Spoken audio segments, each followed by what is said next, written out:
യുകെയിലെ county council തിരഞ്ഞെടുപ്പിൽ ഒരു മലയാളി സാന്നിധ്യം.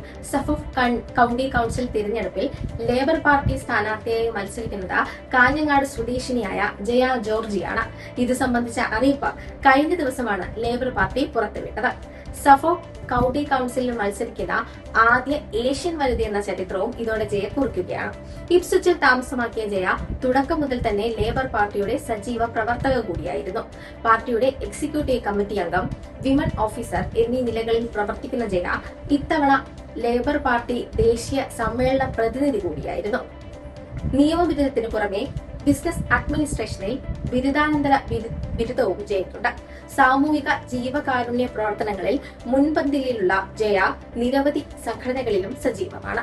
Suffolk cancer support ambassador, Ipswich Malayali association joint secretary, Ipswich community media volunteer, future female society എന്ന വനിതാ കൂട്ടായ്മയുടെ സംഘാടക തുടങ്ങിയ പദവികളാണ് ജയ വഹിക്കുന്നത്. വർഷങ്ങൾക്ക് മുമ്പ് കേംബ്രിഡ്ജിൽ മികച്ച നഴ്സിനുള്ള പുരസ്കാരം നേടിയ ജോർജി എബ്രഹാമിന്റെ ഭാര്യയാണ് ജയ. കാഞ്ഞങ്ങാട്ടെ അഭിഭാഷകനായിരുന്ന ജോസിന്റെയും കോളേജ് പ്രൊഫസറായിരുന്ന മേരിക്കുട്ടിയുടെയും മകളാണ്.